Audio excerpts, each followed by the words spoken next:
Hi again team, Kris Rasmussen, Principal of Professionals Real Estate, and welcome along to another monthly update, this time for September 2017.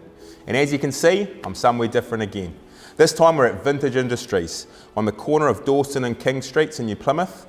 A fantastic little place and you've got to visit it. Great cafe, and then there's all the specialty lighting and decor store that they have in it. So not only that, there's a little bit of clothing too. Fisherman's is the brand. Bought a shirt myself, very, very cool. So come along and have a look. Now REI and Z have just released their stats for August 2017. Also, I'm going to talk about them obviously like I do every month. And I also want to talk around settlement day and the thoughts of the chief economist from B&Z, Tony Alexandra, because he's always good. I've, I guess, listened to him for a couple of decades now, even back when I was a bank manager, and he's always been pretty much bang on the button. So the August 2017 sales stats, New Plymouth City had 64 sales in August, compared with 76 in July, so it's making it a very low number. I haven't seen that low for some time. The whole nation has had a real low result, so it's not just Taranaki, don't be too concerned on that, it is right throughout New Zealand. The median sale price for August in New Plymouth City was $447,500, so nearing the mid-fours, which is up on July where it was $412,000. Median GV was $410,000, which means our percentage above GV sat at 9% plus. So where the number of sales have gone down and the median sell price has gone up, we've got to be careful to understand that it's not an average, it's a median. And the median is a middle number. So when we have less numbers sold, the median can pop up or down quite quickly. So we will keep an eye on it, and we've got to remember we've got that election that's going on as well. Median days to sell was 44, which is slightly up on July where there was 39. Now Bell Block had 10 sales in August, which is 3 down on July. Median sale price was $441,000, which is slightly up on July at $430,000. But again, not too much difference from New Plymouth. So like I've always said, I think Bell Block's really just a suburb of New Plymouth, and stats are really starting to show it in the last kind of 6 to 12 months. Median days to sell out there was 45. Now those of you that watch this every month, they were 15 days last month. 45 this month, so really pushed out. I actually think last month was quite exceptional at 15 days, so they're probably just again aligning with New Plymouth. Taranaki overall, there was 146 sales in our region for August. August 2016, so a year ago, there was 197, so about 50 sales drop year on year. Median sale price was $329,000, which is ever so slightly up on the month prior of July where it was $325,000. Now Auckland median sale price for August was $840,000, which is slightly up on July's. As you guys all know, my real I guess interest with Auckland is around the numbers that have sold. So like the median sale price, it had risen just slightly on the month prior. There was 1,808 sales up there. Now, if you compare that year on year again though, if we look at August 2016, there was 2,304 sales, so about 500 more sales this time last year. So that leads us internationally, and there's a bit of correspondence that's gone on around national, so I want to keep you updated on that.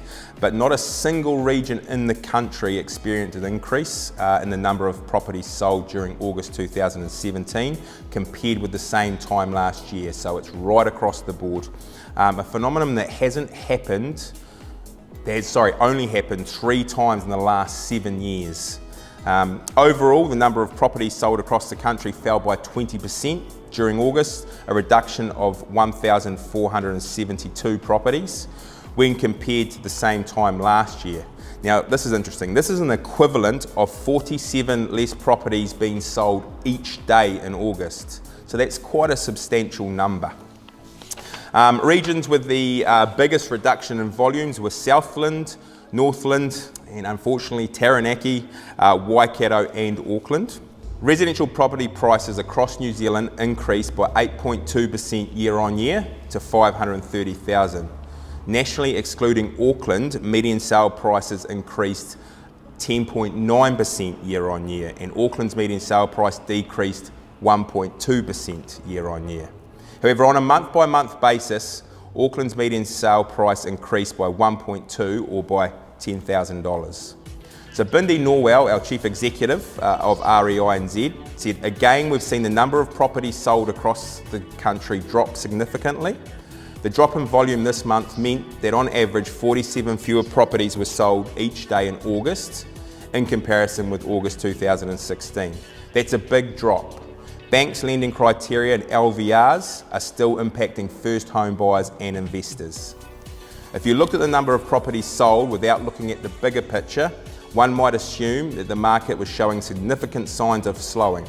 However, as prices are holding up and even increasing, then it suggests that people may be holding off from selling their property unless it's absolutely necessary, points out Norwell. So the actual numbers nationally, the median sale price for August was $530,000 and the median days to sell was 37 days.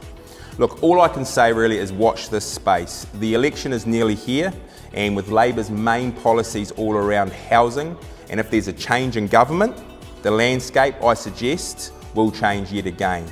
I of course will let you know and give you my opinion on this as time goes by. Settlement day. So just last week I was asked in by our local radio station More FM, the morning announcers, both Ken and Anna there, got me to come in on air and discuss Settlement Day. It was a great discussion around the whole day and the misconceptions of what actually happens. So I just wanted to kind of elaborate on that. So contrary to what some people think, there's no said time for Settlement Day. It's not 12 o'clock or 1 o'clock in the afternoon or anything like that. And it's really quite a grey area, if I'm to be honest. Purchasers are reliant on their lawyers, who are reliant on the banks, and or maybe they're relying on a sale of their property before they can buy the next property. And so to be honest, there's a large number of things that can happen on Settlement Day that could really throw a spanner in the works. So you've got to be very, very aware of that. It can definitely create a lot of stress on all the parties that are involved, including the agents, believe me. So like any situation, communication is always key. And I don't mean communication just on settlement date. Get ready, be proactive. Talk with your agent, talk with your lawyer. Maybe you can settle on your new house a day or two before. If you think about that, you know, paying interest only on say $450,000 is our median sale price, just for a couple of days, it's about $70 a day. So for $140 odd, is it worthwhile settling early so that you can move your stuff? Potentially it could be. So look, have a talk to them. You just don't know if you don't ask. Now, Tony Alexandra, like I said, Chief Economist for BNZ. Recently I attended a small group of business people here in Taranaki where we had to have a bit of one-on-one time with Tony. Like I've said, followed him for a number of years. He seems to get the majority of things right, in my opinion, and I like to listen to him, and then you can kind of gauge on where you want to go, what you want to do from there. But look, he talked about the New Zealand economy being in pretty good shape, with the three major factors being: one, construction, particularly out of Auckland and Christchurch. The roading infrastructure has been good, as well as a lot of development going on in there. Two, net migration. So that's currently sitting at about 72,500 per annum. So there's a lot of people coming into the country. And then three, he talked about the tourism boom. So this industry, the tourism, I wasn't aware, but it's a $10.5 billion spend per annum with us.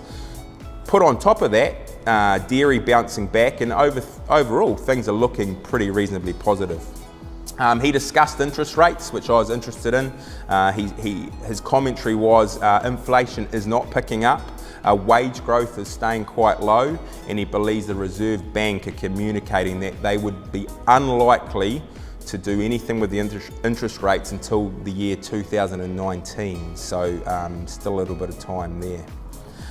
He does believe, however, banks will tighten up. So on their lending, there's a whole lot of reasons why. I'm not going to explain that in this video. So basically, he's saying finance is going to be harder to achieve in some areas. He also commented around the Reserve Bank being a couple of years away from dropping or reducing the restriction on the LVRs, or the loan to value ratios. So that's where he's come in and put 40% for anyone buying a second, third or fourth home, etc. He thinks that's some time before they go and change any of that.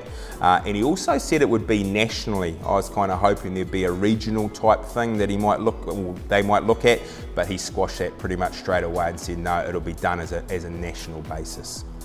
So that was just some commentary from Tony Alexandra, which was worth mentioning to you guys. So look, again, I'd like to thank Steve and his team at Vintage Industries for allowing us in here to have a look.